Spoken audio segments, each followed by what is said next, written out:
you can pretty much come to the conclusion. Yeah, I think so. Yeah. Case closed, guys. Case closed. I like it, Gabor. Where do we want to go now? Hey all, special one today. We're going to cover that Olympic controversy and we're going to answer the question scientifically, as always. So we have Gabor Erdoshi, my genius molecular biologist pal, who runs metabolicduo.com with me. And here's the session we had. We have 2 a month for subscribers, but this one we dealt with the question of male versus female, biology, strength, etc., and competing in sports. So we pretty much closed the case, as you heard from the initial clip. I really enjoy this one. We go through all the detail. Gabor does the science, and after around halfway through, we get into a discussion around it. So go to metabolicduo.com if you want to be part of all these discussions a couple of times a month on myriad different health and other topics. But with that, here you go. But just before we do, a quick heads up for all the critical thinkers in the UK. So I'm going to be in Ledbury doing a couple of shows, probably the 29th, 30th of August coming, really only a week or 2 away. And the details will follow. I'll get them out there on X and the other platforms and here, of course. But just a heads up to maybe put aside the 29th, 30th of August in Ledbury, UK. And we're going to have a smashing show there. So I guess, Gabor, I'll let you take it away because you've pulled together some of the biological realities around this male-female conundrum. Yeah, you see my screen now. So why I thought actually that this is an interesting topic is precisely because it's absolutely not black and white. I think starting last week, approximately, I saw a lot of comments on different social media and among friends, and everybody has been discussing this thing of who should be competing in women's sports, regardless of genetics and what sexuality they seem to have. And I thought that it would be interesting to discuss how it actually works. And to be honest, I also had to do my fair share of updating because, as curious as it seems, but there has been a lot of additions to our understanding recently. I studied this at university in the early and mid 90s. So why the sudden interest? And as you can imagine, suddenly we have millions of experts sharing their thoughts on what certain individual looks like and others from different sports events. And if they should be banned, they should be kept in because of inclusion policies and whatever. Immediately had a sense of something going wrong on the science side because, of course, we do not have accurate data. I mean, to be a little bit profane, if somebody is standing in front of me naked and then I'm having fresh printout of the genetics results, then I can say my opinion with a very high certainty. But this is not the case. Still, I think that based on what we do have, it's not that difficult to kind of diagnose what is going on. If you haven't heard about it, there was a scandal at the Olympics, the ongoing 2024 Paris Summer Olympics. But actually, if you followed these developments, the first scandal happened at the 2016, I think that was in Brazil, the Rio Olympics, where some people claimed, probably rightfully so, that the first 3 finishers of the 800 women's running event, all podium members were actually males. So that's quite some claim, and how that could be possible is an interesting question to me, mostly from the biological perspective. But I think there are some policies and how rules are made. These are also of interest. So I think that the main message, if I want to spill the beans, is that it's not as simple as having XY or XX chromosomes.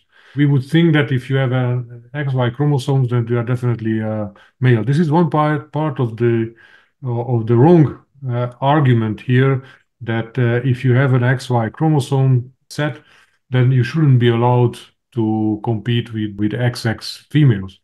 I don't think that's actually right from a biological perspective when it comes to sports. And you will hopefully get an insight and you will understand why I think Well, further still. Gabor, yeah, no, I'm interested in this because I would have taken the position, broadly speaking, that XY chromosomes in every cell, that's essentially male, regardless of whether you have hormonal weird stuff going on or grown female sex organs or anything else. At the end of the day, you're fundamentally genetically wired male.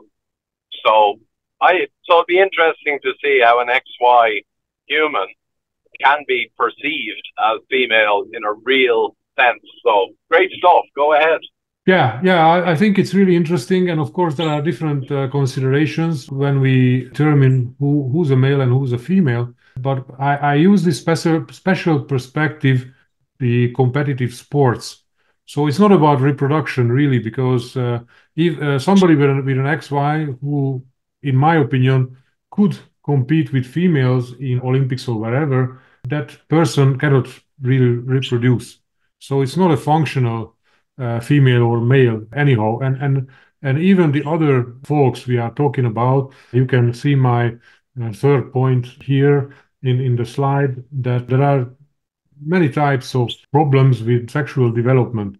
So abnormalities exist on a wide spectrum, and those folks who, at least I suspect, the type of disorder of sex development is DSD, abbreviated to DSD.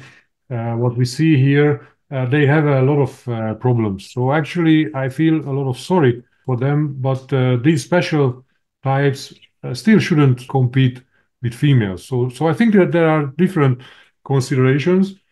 And what is the reproductive function? One is how they feel, what they are, and another one is their biological, the physiological structure, which determines who they should be competing with. So I think these are different questions, and I'm focusing here on the competitive sport perspective. But first of all, I think we should get a basic understanding of how this is determined. This is a very busy slide, which I don't normally like, but most of the stuff is not very important. So I think for humans, it's only the top parts in both screen grabs, because we belong to mammals, and most mammals use a single determination of sexuality, and it's a single transcription factor which is coded by the Y gene, the male type of chromosome. So that's clearly one genetic determination, which works in most mammals, not all, but most mammals, including humans. And I think I can already try to simplify what's going on.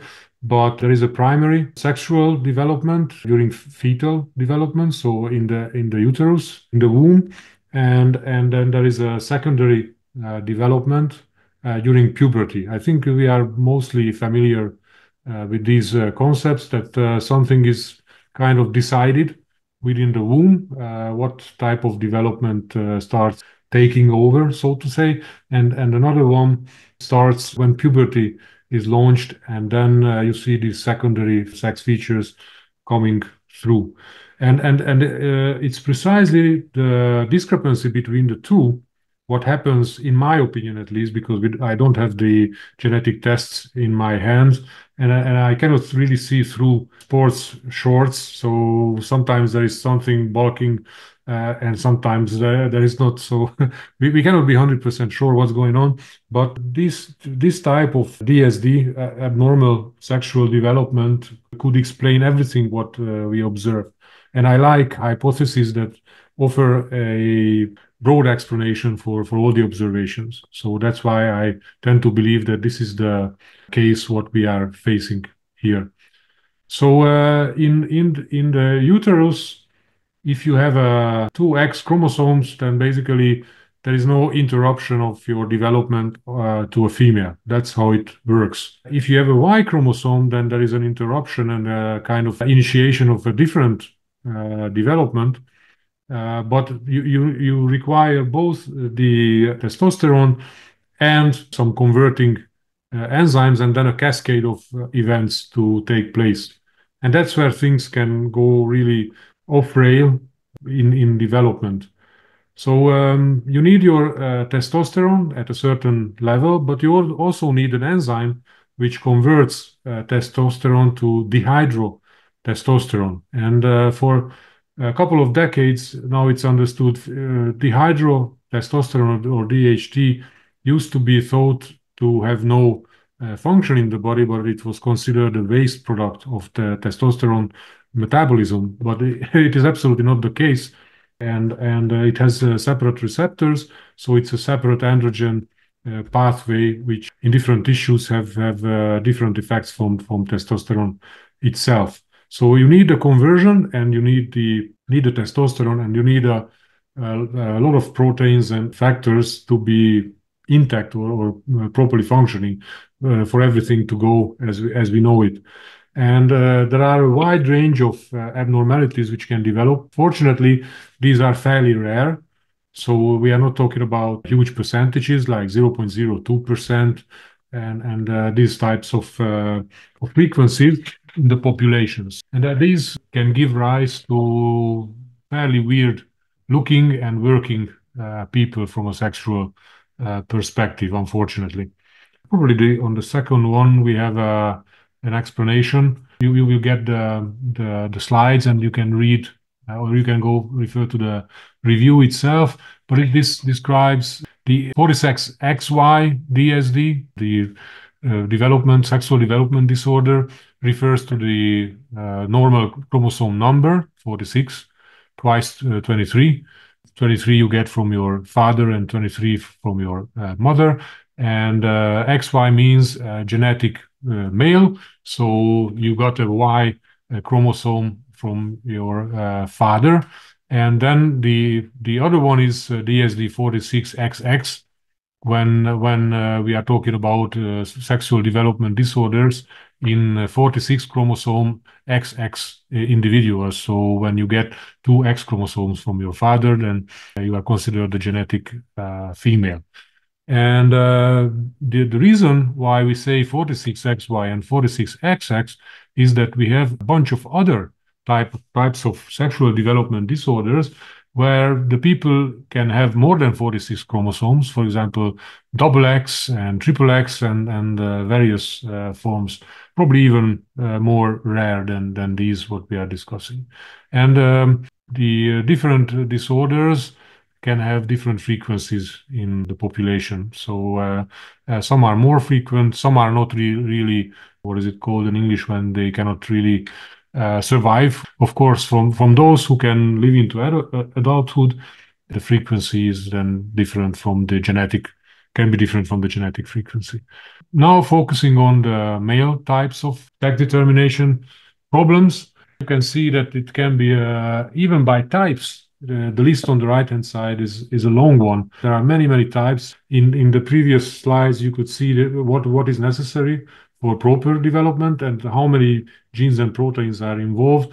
And if in any of these there is a functional problem, then different phenotypes develop. So different people with different problems, more or less. And you can see what is how it really goes in males on the left hand side. Initially, the embryo has so-called bipotential gonads, which means that gonads are not differentiated yet into ovaries or testes. They can turn into both.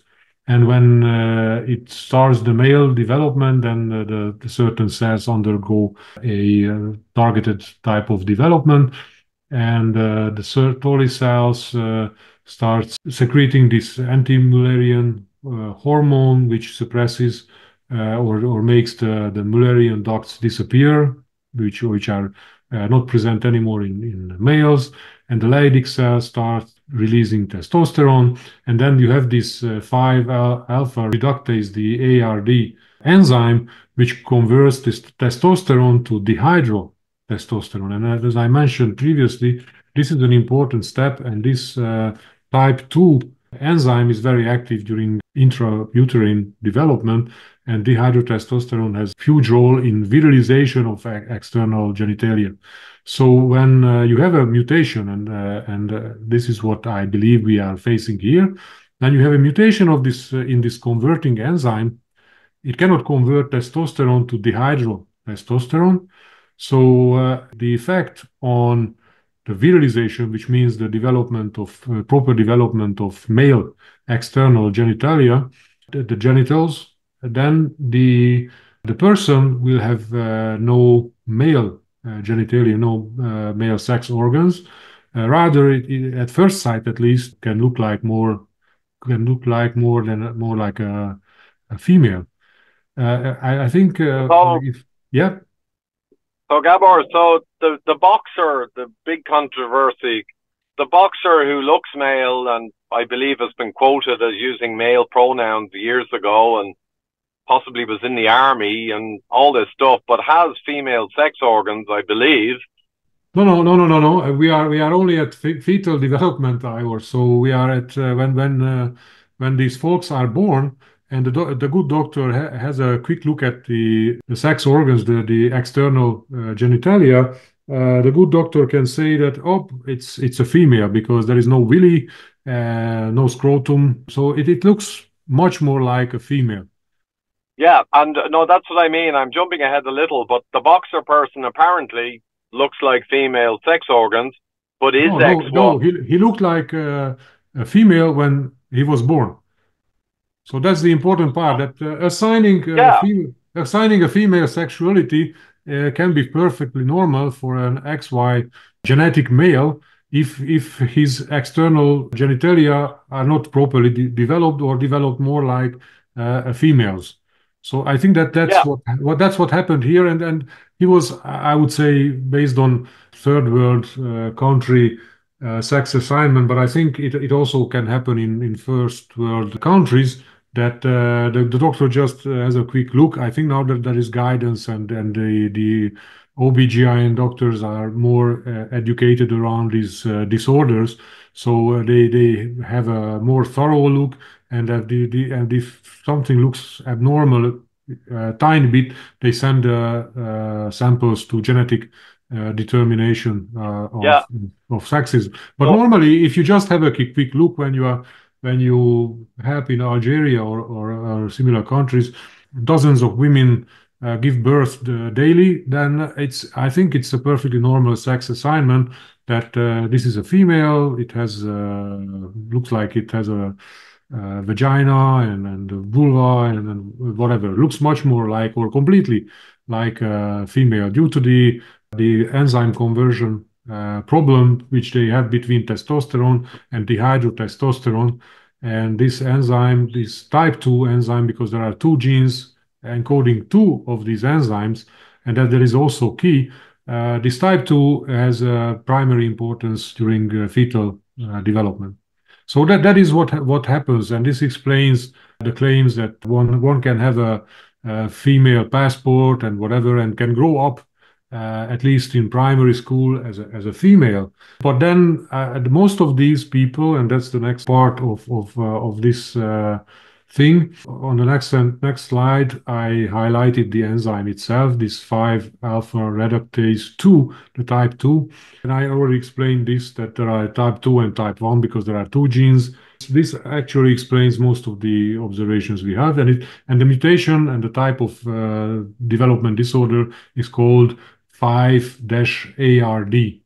And this oh, corresponds to the enzyme. So what happens? The fetal development into a male is impaired. Both external and internal genitalia are underdeveloped. The former are often more reminiscent of females. So it more often than not looks like a female when examined. But upon puberty, the testes, because this person still has testes, start working normally, even if they remain internal, so they don't fall down during in infancy. A sudden change from feminine to masculine, feminine child to masculine adult phenotype occurs. And that is really tough. I mean, it's really can be hard on people when you live until the age of, I don't know, 12 or 13 or whatever, as a girl, and suddenly you start developing masculine traits like your voice starts going deeper, and you start growing your willy. Unfortunately, they don't usually don't grow to normal, so they are cursed with a micro penis. And other traits also what we know when during puberty how males change. He starts to change into an adult male. And most of these individuals, based on the scientific literature, actually will adopt the new sexual identity. Obviously, they choose to be males, even if they had believed that they were females, but they change into a male, and then probably a test is done, and it turns out that actually they have always been genetic males, and now they start to become males in general. Yeah, So, but Gabor, yeah. I might be jumping ahead again, but just to keep it spicy. So that person in that scenario, pretty much like the Algerian person, that's a person who's gonna can beat up on a woman with somewhat of a man's advantage, or a lot of a man's advantage, or a little of a man's advantage. Roughly, how much advantage? Yeah, I think it's coming in the presentation, so you are really Ah, jumping ahead because okay. my next slides is about what determines physical performance.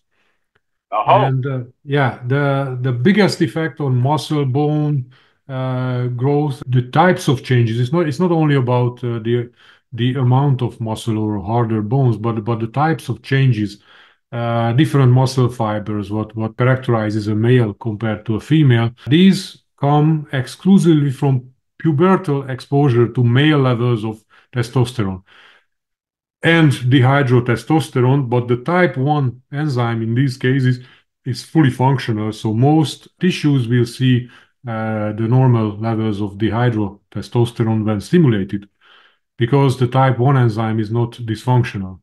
So even if testosterone is suppressed later, which can happen if, especially if the individual chooses to remain female and even undergo surgery or whatever, but the exposure to male levels of testosterone during puberty largely decides the physical performance and how you perform in sports as a male or rather as a female.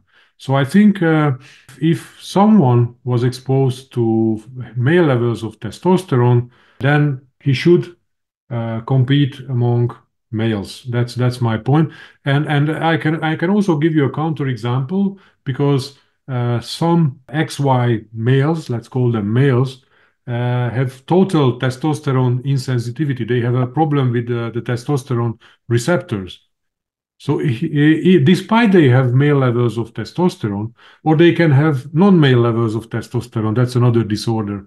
When they are XY males, but they have a problem with testosterone production due to different types of mutations, then they cannot produce high levels of, they keep producing female levels of testosterone.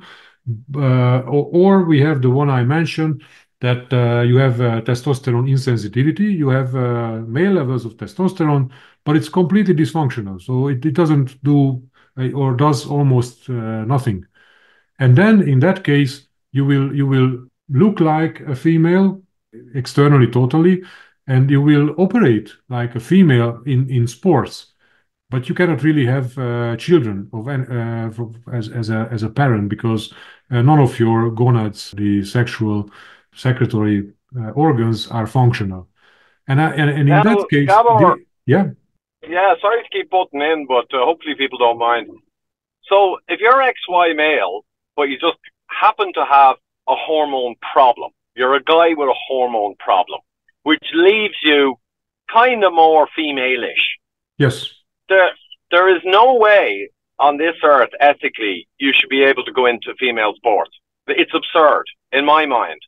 And if you're the XY Algerian who got the testosterone shot at puberty, which defines physical prowess largely, then there is no way on this planet ethically you should be in women's sports. So I'm looking for the example of XY where you should ethically be in women's sports. I think Here the problem is that we are talking about very rare conditions, and True. technically it's not fully ethically. I'm not really good at determining the ethical consequences or the moral consequences. Yeah. That's my strength, Gabor. Don't worry. Yeah, I'll yeah, cover but that for you. in from a purely sports performance perspective, I would really allow a totally dysfunctional testosterone male because he looks completely like a female and he completely operates as a female in a female body. It's not female-ish. It's like a female body without the reproductive capabilities. So from a sports perspective, but I think practically it's kind of unimportant. So we are more on the theoretical level here in the discussion because, and that's exactly because the type for the Algerian boxer or probably for the runners. The runners probably had the three runners on the podium in the 800 meters women's run in 2016, this 5ARD type of mutation, these undergo male puberty and they enjoy a huge physical advantage over regular women. And that's why they are profoundly overrepresented in women's sports. Ah, So now, while the frequency in population is like 0.02 or 0.002, I don't even remember, percent of this mutation, the percentage of this mutation in the female sports is like 400 times higher. yes. And So, that's exactly because they have the physical advantage.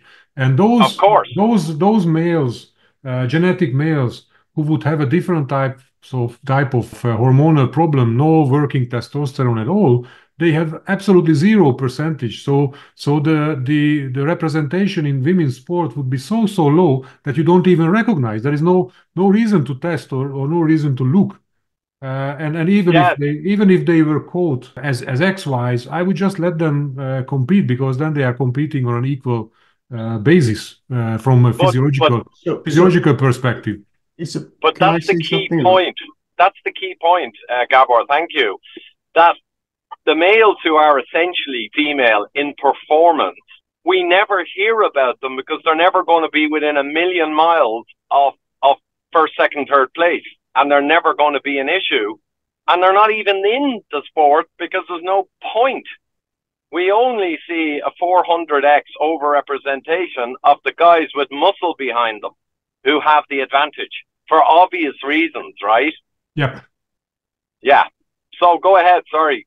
Have we gone full circle after the explanation that we're back to whether they're XX or XY to make the determination? Well, I think if I could answer that in layman's terms, so I think the XY matters if you're wired with testosterone at puberty as a true man with a massive competitive advantage.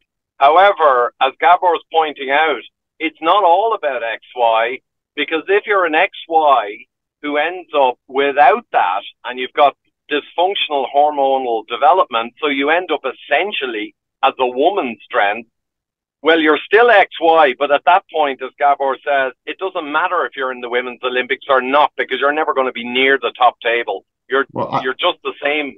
Well, that's kind of what I meant by going full circle. I mean, we really don't have an issue. You can define this Algerian by XY and really have your answer. Or am I just missing something? Yes, I think technically you can catch an XY with a perfectly female phenotype, and then it's unfair, kind of unfair to exclude. But the probability, for example, let's say we have 200 XY males competing among females right now worldwide, and the proportion we may catch one XY who had no exposure to higher levels of testosterone during puberty among these. So out of 200, and I'm just estimating why broadly, I don't really know the exact numbers, but the injustice you do is 1 out of 200 probably. And in the other case, you are doing injustice to all the females by the 199 males who do have a physiological advantage.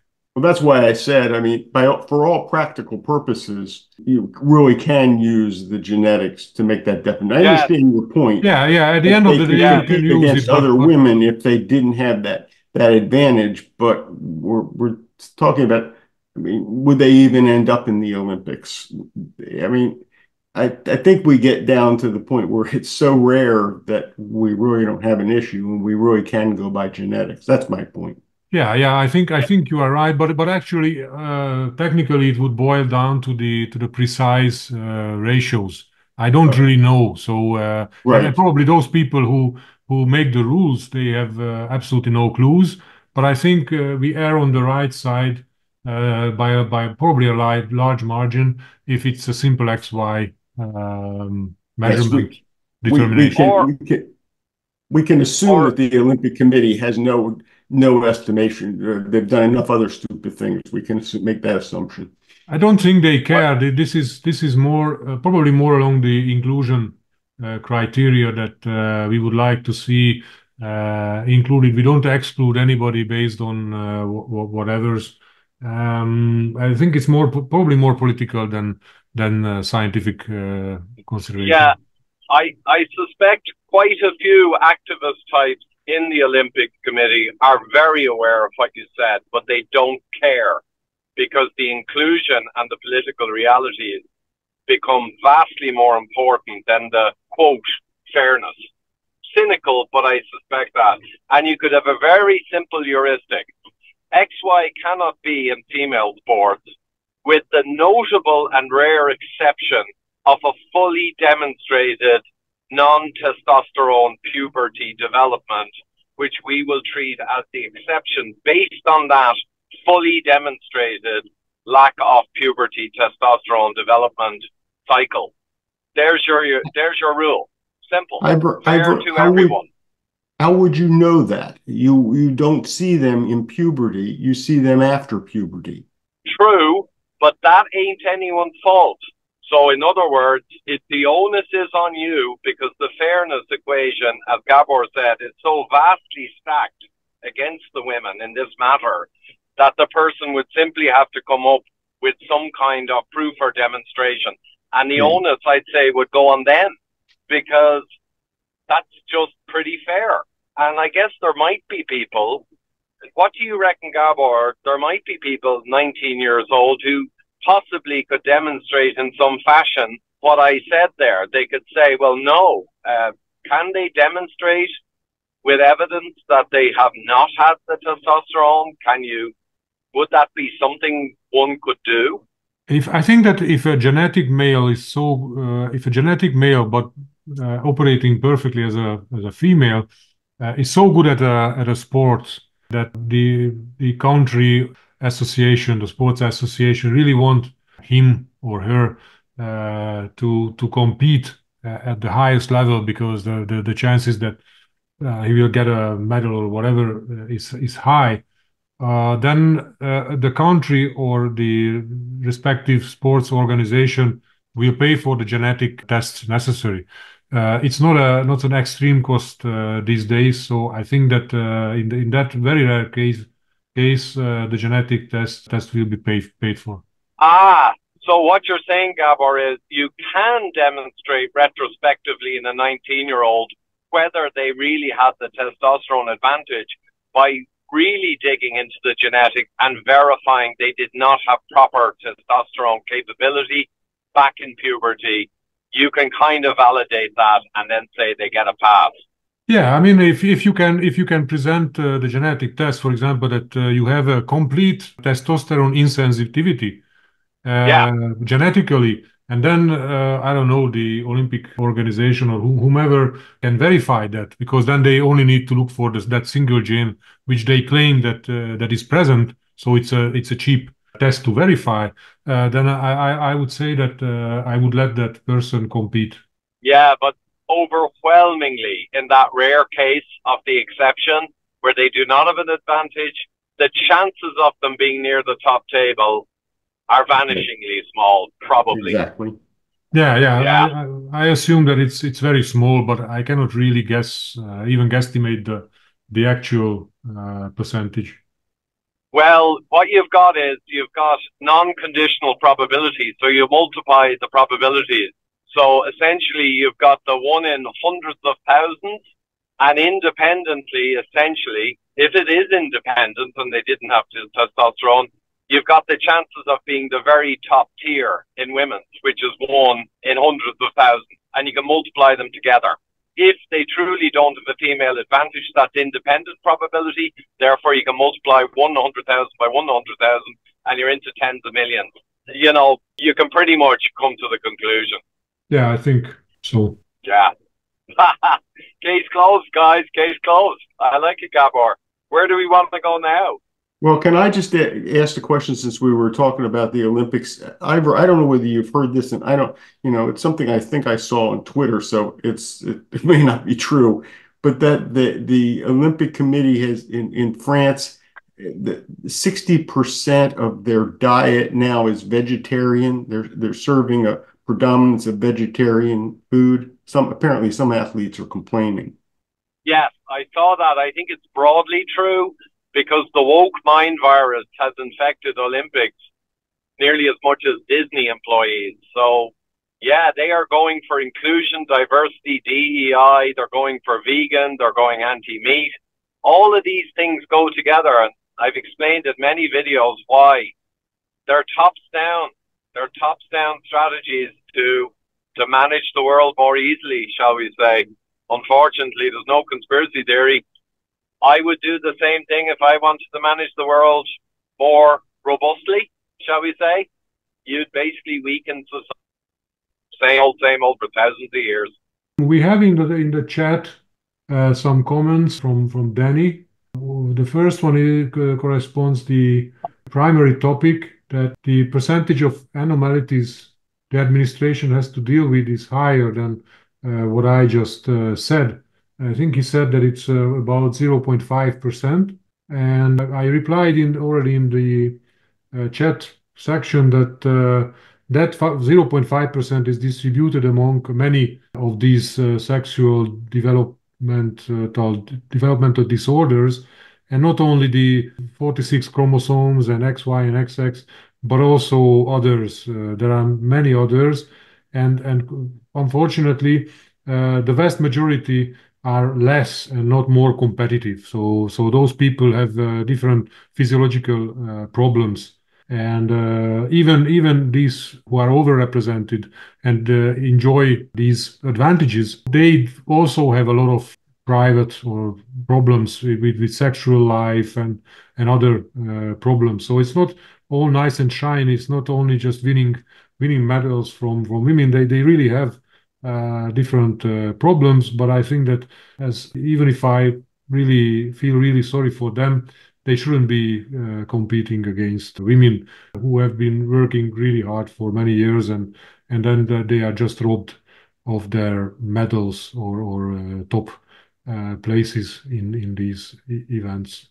So I think it's a non-issue in most cases, because they will be not competing at all. Most of these people will be not competing because they rather have a disadvantage than an advantage. And in the very rare cases where they have an advantage, we should just filter them out and ban them or move them to males or create a separate event for them or whatever.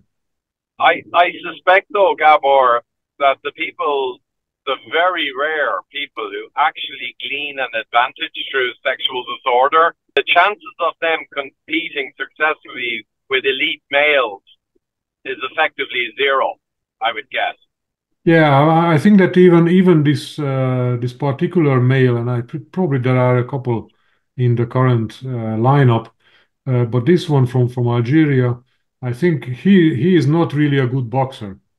So even some of the females were able to beat him up before. Yes. So he's not a particularly good boxer, but he has the advantages of longer arms, more robust bones, different types of muscle fiber, quicker and heavier punches, and so on and so forth, and heavier leg work and a better lung function and whatever you can add here from the physiological perspective. Yeah, but against an elite male boxer of his own weight class and age, I'd say to be over in less than the 40 seconds that he dispatched with that woman. Oh, I have a anecdote. Unfortunately I haven't fact checked it, but if you want to hear, it's a great one. I think that in the early 2000s, when the Williams sister, you know, in tennis, the American Williams sister Serena and Venus Williams were ruling the world in women's tennis. They were actually so confident that they offered or challenged males that anybody outside the top 200 they would challenge to have a set against. And funnily enough, there was a German tennis player. I think he was at the 203rd place at that time, and he was famous, or rather infamous, for drinking beer and smoking cigarettes during practices. And he was 203rd, and then he played one set with each of the Williams sisters, and he bet one to 6-0 and the other one to 6-1. There you go. So that's the difference between being a male and being a female in competitive, heavily physical sports. Yeah, there's no comparison. It's just the way it is. There's no need to apologize for it, but it's just the way it is. And there's a long millions of years of evolution that have done it. You can either blame that or the creator. Yeah, but that's why women compete in separate events. Of course. And that's totally fair, I think, and I really like it. So I have no problems with it. Yeah, well, you're a fair kind of guy. That's just the bottom line, isn't it, Gabor? Not when I enter these discussions on social media about what we should do with the boxers and these kind of things. So you need to really explain, and what you get back is, you know, the usual politically heated discussion that they start citing and it's always the parroting the same arguments. There is some central release of arguments, and everybody with political or religious, I always call these religious or tribal views, if it's come from their center of intelligence, so to say, so the message is pushed from the top, then they just keep repeating these things without any considerations or without an urge to look for facts or what could explain every observations. I'm always curious, and I think that's how I arrived to this conclusion in this specific case as well, that I was curious what's going on, because I didn't really doubt that these folk or the other ones were classified as females upon birth. But is there a condition which could explain that classification, and then growing up as a girl, and then the transition into a male, and then enjoying the advantages in female sports as a likely male? And I think I found one which probably explains all the observations. Yeah, it's the case closer as far as I can see, Gabor. Any more questions there? Or? So that'll do it, folks. Like I said, metabolicduo.com is where you can go and sign up if you wish for fascinating technical and health and longevity related discussions twice a month. And new people signing up, we'll put aside some of the back catalogue for you guys, a selection of previous sessions, so you can really enjoy getting the bottom line, cutting through all the media crap and all the nonsense from legacy media, and really getting to the data and the science and the fundamental key takeaways for health, and also on understanding the world properly, because that's all the more important each and every day that passes during this fourth turning. So thank you.